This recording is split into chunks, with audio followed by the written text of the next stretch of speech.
فرض کیجئے کہ آپ کو کسی کے ذریعے سے کوئی ایسا خزانہ مل گیا ہو جو تمام دنیا سے قیمتی ہو، اتنا قیمتی کہ وہ آپ کا اسٹیٹس، آپ کی ریکگنیشن سب کچھ بدل کر رکھ دے اور آپ کو خاص بنا دے، بے حد خاص۔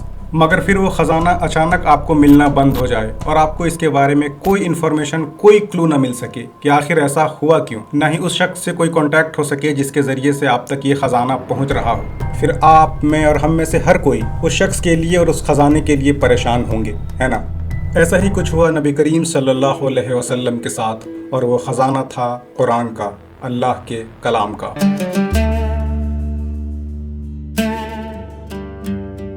سورہ العلق کی پہلی 5 آیتیں آ جانے کے بعد اگلے کچھ سالوں تک اللہ کا کوئی میسج نہیں اترا، کوئی ایک کلام اللہ سے نہیں ہوا، نہ ہی اس نعمت کو لے کر آنے والے جبریل علیہ السلام سے ہی کوئی کانٹیکٹ ہوا۔ اور اسی ٹائم پیریڈ کو فترہ الوحی کہا جاتا ہے۔ فترہ یعنی کہ ایک گیپ، انٹرول، اور الوحی یعنی ورسز، قرآن کی ریویلیشن، آیتیں۔ حالانکہ اس کے ڈیوریشن کو لے کے بھی کنٹرڈکشن ہے۔ بڑے اسکالر جیسے امام بخاری، ابن کثیر رحمۃ اللہ علیہ، ان کا جو بلیف ہے وہ مانتے ہیں کہ 2 سال اور کچھ مہینے یعنی 3 سال کے قریب کا وقفہ پیریڈ ایسا تھا کہ اللہ کا کوئی وحی نہیں آیا، جبکہ دوسرے اسکالرز اسے لگ بھگ 3 سے 6 مہینے مانتے ہیں۔ حالانکہ میجورٹی جو ہمیں ریسورسز پہ ملتا ہے وہ ذکر لگ بھگ 3 سال کا ملتا ہے، کہ سورہ العلق کے بعد لگ بھگ 3 سالوں تک، 2 سال اور کچھ مہینے تک کوئی میسج اللہ کے نبی کو نہیں ملا۔ خیر، بنا نئے آیتوں کے، بنا قرآن کے اتنا لمبا عرصہ آپ صلی اللہ علیہ وسلم کے لیے کافی چیلنجنگ تھا، اور آپ کافی پریشان رہنے لگے۔ آپ کو یہ لگ رہا تھا کہ غار حرا میں شروع ہوا یہ خوبصورت سلسلہ کہیں اللہ نے بند تو نہیں کر دیا، یا پھر دوسرا یہ کہ جو غار حرا میں پیش آیا وہ محض آپ کا امیجنیشن، آپ کا خیال تو نہیں۔ اللہ کے میسیجز کے انتظار میں اب آپ فریکوینٹلی غار حرا جایا کرتے، اس جگہ پر انتظار کرتے کہ کوئی اور اللہ کا میسج آئے، کچھ اور کلام ہو، لیکن اللہ کی طرف سے کچھ بھی نہیں آتا۔ اسی طرح لگ بھگ 3 سال گزر جانے کے بعد ایک بار بے چینی اور سائلنس کے ابر چھٹتے ہیں اور آسمان بھر جاتا ہے جبریل علیہ السلام کے نور سے، ان کے پریزنس سے۔ جابر ابن عبداللہ رضی اللہ تعالیٰ عنہ سے روایت ہے کہ ایک بار نبی کریم صلی اللہ علیہ وسلم واک کر رہے تھے تو آپ نے جبریل علیہ السلام کو دیکھا۔ اس بار جبریل علیہ السلام کو غار حرا سے بالکل الگ دیکھا گیا تھا، ان کے اوریجنل فارم میں 600 پروں کے ساتھ، ایسا جس نے جنت اور آسمان کے درمیان کی زمین بھر دی تھی اپنے پریزنس سے، اپنے نور سے۔ یہ منظر اتنا خوفناک تھا کہ اس نے آپ کو حیرت اور ڈر دونوں سے بھر دیا، اور آپ اپنے گھر کے جانب چل پڑے۔ گھر پہنچ کر رسول اللہ صلی اللہ علیہ وسلم نے اپنی بیوی خدیجہ رضی اللہ تعالیٰ عنہ سے بتایا کہ آپ نے کیا کچھ دیکھا، کیا کچھ ایکسپیرینس کیا، اور کیسے اس بار آپ نے جبریل علیہ السلام کو ان کے اوریجنل 600 ونگز کے ساتھ دیکھا۔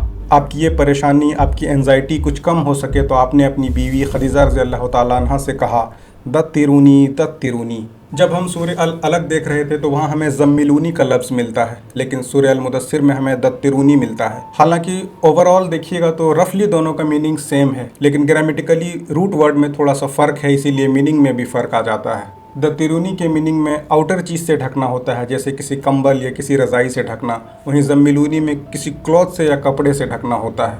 اس لیے اللہ ایک بار یا ایھا المدثر اور ایک بار یا ایھا المزمل دونوں کہہ کے آپ صلی اللہ علیہ وسلم کو ایڈریس کرتے ہیں۔ آپ کو کچھ آرام مل سکے، آپ کو کمفرٹ کرانے کے لیے خدیجہ رضی اللہ تعالیٰ عنہ نے آپ کو ڈھکا۔ آپ یہ سارا میراکل، یہ چیز پروسیس کرنے کی کوشش کر ہی رہے تھے کہ اللہ کی وحی نازل ہوتی ہے، اور اس بار کی وحی آپ صلی اللہ علیہ وسلم کی بالکل پریزنٹ سچویشن کو ایڈریس کر رہی تھی۔ اللہ کی وحی آتی ہے، یا ایھا المدثر، یعنی کہ وہ جو لپٹے ہوئے ہیں، جیسا کہ ابھی خدیجہ رضی اللہ تعالیٰ عنہ نے ان کو کمفرٹ کرانے کے لیے ڈھکا تھا۔ یعنی کہ اللہ کبھی غافل اپنے نبی سے ہوا ہی نہیں صلی اللہ علیہ وسلم۔ اس وقت جب خدیجہ رضی اللہ تعالیٰ عنہ ان کو ڈھکی ہوئی ہوتی ہیں تو اللہ کی نظر ان پہ تھی، اور اس وقت جب اللہ ایڈریس کر رہے ہوتے ہیں تو یا ایھا المدثر، یعنی کہ ان کو کمفرٹ کرانے کے لیے خدیجہ رضی اللہ تعالیٰ عنہ نے ڈھکا ہی تھا کہ جبریل علیہ السلام اللہ کے میسیجز لے کر آتے ہیں، اور پھر اللہ اپنے میسیج کو آگے بڑھاتا ہے۔ آگے کے ورسز میں اللہ کہتے ہیں قم فانذر۔ یہاں پر 2 لفظ ہیں، پہلا ہے کم۔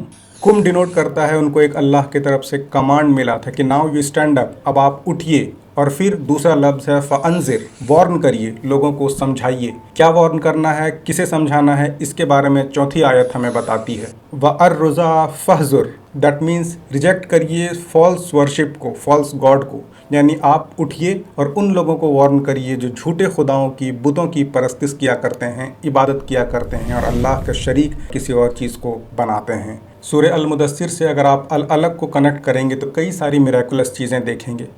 اس میں بھی آپ ایک چیز یہ دیکھیں گے کہ جیسے سورہ العلق میں اللہ تعالیٰ ایکشن کی کمانڈ نہیں دیتا، اس میں اقرا ہے، یعنی کہ پڑھیے، پہلے آپ سمجھیے کہ اللہ کیوں آپ کو ورسز دیا ہے۔ اس کے بعد اللہ المدثر میں قم فانذر کہتے ہیں، یعنی کہ میں نے جو آپ کو پڑھایا وہ جو سلسلہ شروع ہو گیا ہے۔ اور دوسرا یہ کہ المدثر میں جو انتخاب ہے، اللہ تعالیٰ نے رسول اللہ صلی اللہ علیہ وسلم کو جو ڈیوٹی دی ہے، جس چیز کے لیے ان کا سلیکشن کیا ہے، اب یہ اس چیز کا ٹائم تھا کہ اب آپ اٹھیے، لوگوں کو وارن کریے بت پرستی کے خلاف نیک راستے میں چلنے کے لیے۔ اور پھر آگے کی آیتوں میں اللہ کہتے ہیں وَرَبَّكَ فَكَبِّرْ، یعنی اٹھیے، لوگوں کو وارن کریے اور وہ کہ اللہ کی بڑائی کیا کریں۔ اور پھر وَطِيَبِّكَ فَطَهِّرْ، یعنی اللہ کی بڑائی کیا کریں، اس سے پہلے اپنے آپ کو طاہر کر لیں، مطہر کر لیں، پائس اور پاک ہو جائیں، ظاہری طور پر بھی اور دلوں کو باطنی طور پر بھی پاک ہو جائیں، اللہ کی بڑائی بیان کریں، بت پرستی کے خلاف لوگوں کو وارن کریں۔ اور پھر ہے وَأَرْرُزَا فَحْذِرْ، یعنی کہ وہ جو بت پرستی کرتے ہیں اسے چھوڑ دیں، ڈسکارڈ کر دیں، شن دس آئیڈولیٹری۔ اور پھر آگے اللہ کہتے ہیں وَلَا تَمْنُمْ تَسْتَكْثِرْ، اور یہ جو اللہ ڈیوٹی دیے ہیں آپ کو، یہ دنیاوی فائدوں کے لیے یا ریکگنیشن کے لیے نہ کریں، بلکہ اللہ کی رضا کے لیے۔ جس مشکلیں آئیں گی، لوگ آپ کی مخالفت کریں گے، اور آگے کے ورسز میں ہم دیکھیں گے کہ کس طرح سے پورا قریش جو ہے قبیلہ ان کے پیچھے پڑ جاتا ہے اور ان کے لیے کتنی مشکلیں پیدا کرنے کی کوشش کرتا ہے۔ تو یہ تھی کہانی سورہ المدثر کے نازل ہونے کی، کیسے اللہ تعالیٰ 3 سال کے فترہ الوحی کے بعد پھر سے اس چیز کو ریٹریو کرتے ہیں، اور کیسے پرزرورینس اور صبر سکھاتے ہیں رسول اللہ صلی اللہ علیہ وسلم کو، اور ان کو آگے کی ذمہ داریاں دیتے ہیں جن کا انتخاب نبی کریم صلی اللہ علیہ وسلم کا اللہ نے کیا تھا۔ سورہ المدثر میں ٹوٹل 74 آیتیں ہیں۔ یہ پہلے 7 کے نازل ہونے کی کہانی ہے۔ ہم کوشش کریں گے کہ قرآن کے جتنے سورہ ہیں اور ان کے ورسز کے پیچھے کی ساری کہانی ہم آپ تک لا کے رکھیں، سو دیٹ آپ جب ان کو ریسائٹ کریں، جب نمازوں میں پڑھیں، تو کم سے کم ایک وہ ہمارے سامنے منظر ہو سکے کہ ہم سمجھ سکیں کہ اللہ کو ان میسیجز کو اتارنے کی کیا ضرورت پڑی۔ میرے چینل کو سبسکرائب کیجیے اور اسے شیئر کیجیے، کیونکہ کہیں نہ کہیں یہ صدقہ جاریہ کی طرح کام کرے گا۔